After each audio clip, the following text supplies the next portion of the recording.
Yeah, so guys, today we're talking about how to deal with pornography, right? Because pornography is one of the things that is the worst addiction that mostly men are into. Okay, so probably after the end of this video, probably like 20 minutes, okay? And this video is a very long video because I don't want to make it a long one, where it's going to be long if I want it to be long. So my plan is that I'll do it for at least a minute, sorry, 20 minutes, then not 20 minutes, at least like part 1, part 2, then part 3. Okay, but I will not finish everything. I will not finish everything down on just one particular video. Okay, so probably at the end of this 20 minutes video, okay, we'll be talking about you will learn how to deal with pornography and how to kick it out of your fucking system, right? Now, before we move on, right, I want to understand that porn addiction, right, is the worst addiction. Okay, and there are facts to back it up, to back what I'm saying. So it being the worst addiction, it's going to be very hard to kick away. Now, and most people would think that they understand why they're addicted to pornography. They come up with reasons like it's because I'm lonely, or it's because I'm horny, or it's because I'm using it as a coping mechanism. Now, all these are not far from the truth, but there are still some other back-end reasons that solidify our addiction that we are not aware of. And because of this misunderstanding, they think that if they know how to handle their loneliness, their sadness, their stress, okay, they'll be able to know how to stop watching pornography or stop their addiction to porn. And they begin to wonder why they are still watching porn when they enter a healthy relationship or even a healthy marriage. Well, the reason is because you are focusing on the wrong thing. Now, according to a particular study in 2019, there was a reading of at least 11% of men and 3% of women reporting about being addicted to porn. Now, this is a very small number, also, but trust me, it later increased because in a study in 2024, just 5 years, they did a study on just 8,800 people. Now, from that year to 2024, the rate of porn addiction increased or jumped to 63%. 63% on just 8,800 people. This is one of the massive increase in just 5 years. Now, some might call this study as an exaggeration. Okay, but there was a particular study that was also done the year before 2024. That was 2023. Okay, now the study that was done 2023 said that 46 to 74% of men watch porn, and 16% and 40% of women watch pornography. Now, do you see? Because I tend to wonder how that study will be now in 2026. Because the rate of how people watch pornography is just so normalized. Like literally everyone just watches it as a normal thing. Okay? And there was also a particular study that was even done way back in the 90s. Okay, talking about the side effects of watching pornography. The side effects like erectile dysfunction. Okay, during that 1999, there was a study that talked about the fact that erectile dysfunction was increased to at least 5%. And in 2011, it increased to at least 11% between the age of 18 to 40 years. Okay, but look, this number should not scare you, okay? Because I know that even though the study is counting you among them as a porn addict, right, it should not scare you. For you to understand why you are addicted to porn, you have to understand the nature of the nature of addiction in the first place. Now, if you look at something like heroin, those things that soldiers used to get themselves active after being injured in the war or be active to go to the war. Now, these things, they activate a part of their brain as neuroceptors. Okay, now if they take that heroin, it travel through their brain and travel to their body and go to the places where all these neuroceptors are. So in essence, right, that heroin, that substance, it just changes a slice part of their brain. Now, the way I want you guys to understand about this substance genre is that they target just a particular place in their brain called the receptors. Now, the question is, as for pornography, right, what part of the brain does pornography activate, or what part of the brain does porn tend to, activate in general? If if you look at it, right, let me give you a very like slick example, right? The pornography, it affects literally, or will I say, our brain. Okay, more part of our brain is affected by sex. Sex drives literally everything in our brain. Okay, like that pleasure of sex literally drives everything in our brain. So as for pornography, right, it tends to artificially activate all the circuits in our brain that involve sex. Now, if you look at all those substances, right, all those heroin, cocaine, and stuff like that, they target a particular receptor in our brain. We can look at those receptors or that substance as a nuclear weapon. Sorry, a nuclear weapon, like more like a missile. Okay, targeting a particular building. Okay, that's how those substances are targeting a particular building. But for porn itself, right, it's like a nuclear bomb targeting the whole receptors in the brain, more like a whole city. That's how porn hits. It hits like a nuclear bomb. Now, like I said before, right, every region in our brain is involved in sex. And the reason is because sex is the purpose of human organism.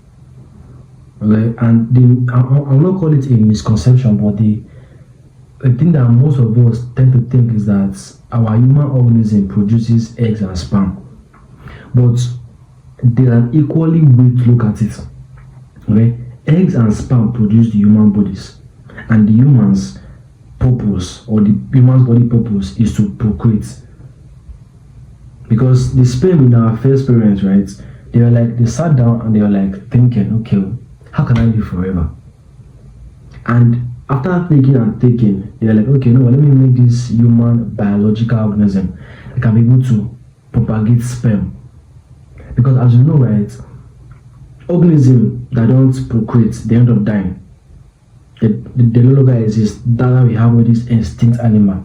So our whole biological organism is focused on sex. That is what we have made to fuel the earth.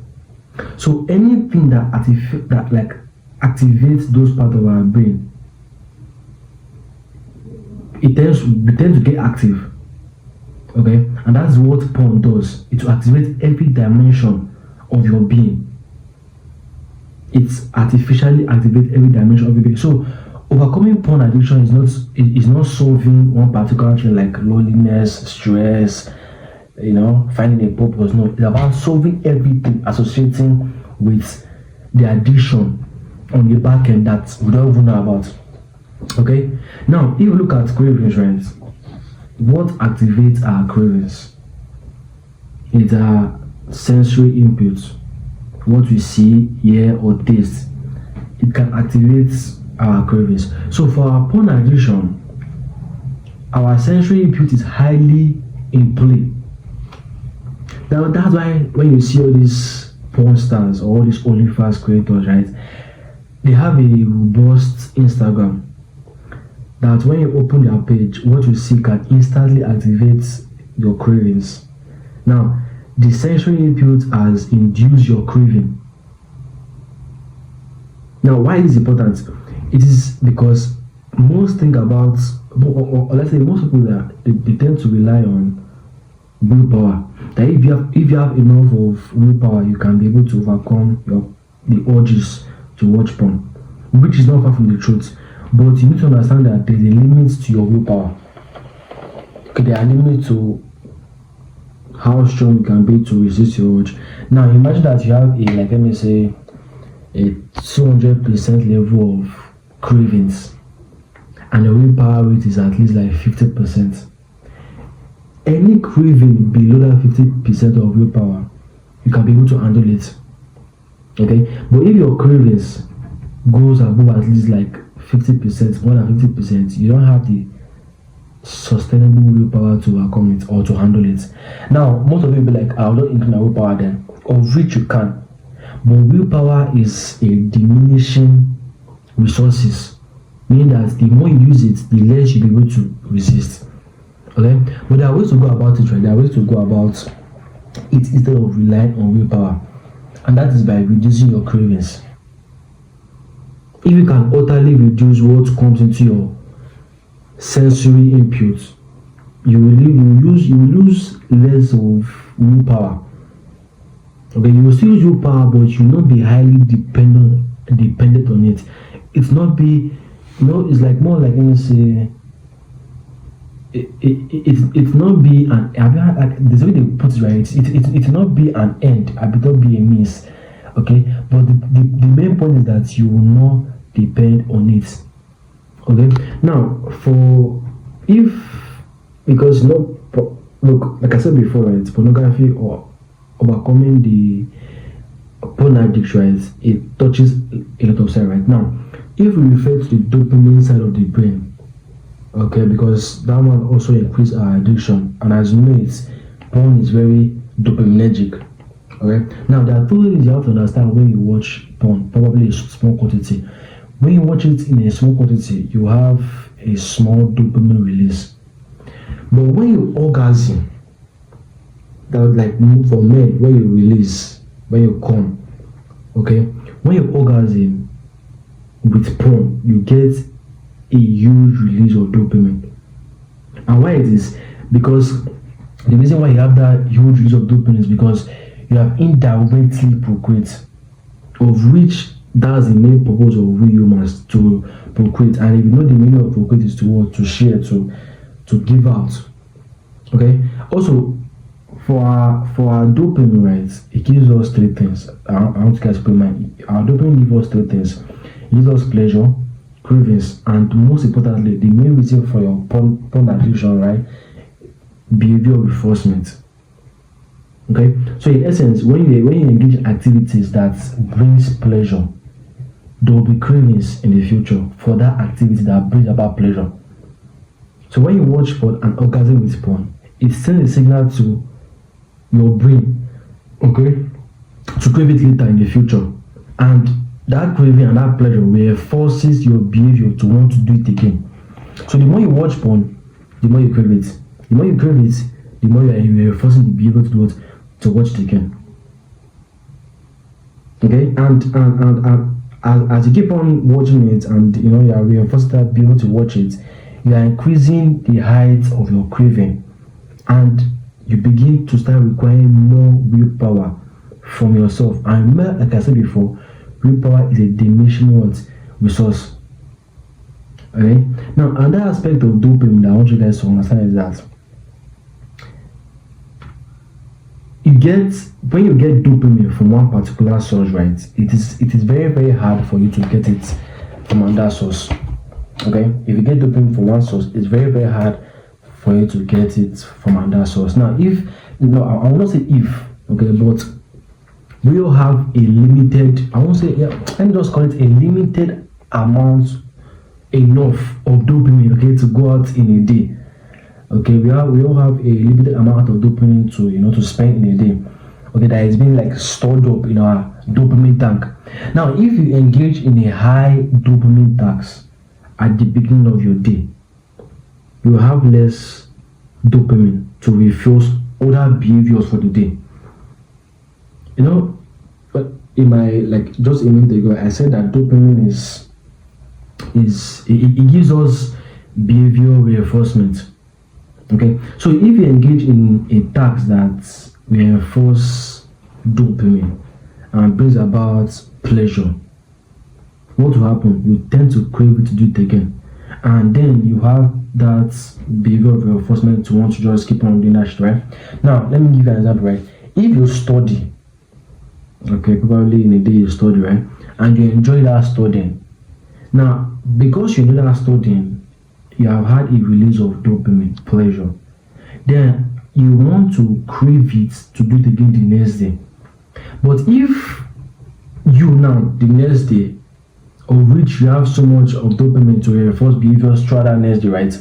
If you empty your tank of dopamine on a high dopamine tax, you have very little left to reinforce other behaviors because why you empty your tank. Or empty they are little to nothing in your tank anymore to reinforce other behaviors. And that's what porn does, because when you end up watching porn, you become weak, you become tired, you don't have any drive and motivation to do other tasks again. And the reason because you have what little dopamine left to reinforce other behaviors that you enjoyed doing before. Okay? Now, that's just one segment. Okay? Dopamine. Okay, that's one segment. Now, if you look at the part of our brain that feels emotion, right? When we feel anxiety, when we feel stress, okay, porn is a good way to induce them. Okay, anxiety, stress, negative feeling, right? Porn is really good at suppressing those emotions. And they call this, I'm trying to remember the name, chat. Our amygdala, okay, our amygdala and the limbic system, right? That's where we feel emotion. That's where we feel emotion, and that is also where we get suppressed. I also get suppressed by sexual activities and pornography. Okay, and if you look at it, right, this is mostly the cause why people tend to be addicted to porn. Because they lack that emotional regulation skills. Okay, so they use they use either porn or sex, and that's the reason why you have all these sex addicts today. They use either porn or sex to induce or suppress their feeling. Okay, and as you know, there are two classes of emotion. One is emotional regulation, and this is the emotion that you are feeling in the present moment. Okay, and the other one is dormant emotion. Okay, but we're not going to that part later right now. Let's talk about our present emotional regulation. Okay, now emotion, like, let me see, when you are feeling angry, upset, tired, stressed out. If you lack the skills or lack the required skills to regulate the emotion, you return to porn so as to make those emotions go away. Okay, and the second class of emotion, like I said before, is dormant emotion, and this one is very, very hard. Okay, because like I said before, if you hear the word dormant emotion. Okay, now when you watch porn, okay, when you watch porn to put all these present emotion they are feeling to make them go away, right? They don't go away, they don't disappear. Okay, they might go away in the present moment where you're like doing that activity, okay, but they don't go away. Okay, now the question is, okay, well, since they don't go away, where do they go? They get stored up, they get stacked up, okay, and at that point they're just being inactive. Okay, so in essence, right, those emotions, they are still present, but you are not feeling them. So in essence, just because you're not feeling an emotion does not mean it's not active. Okay, the emotions are present, but they are what? But they are being active.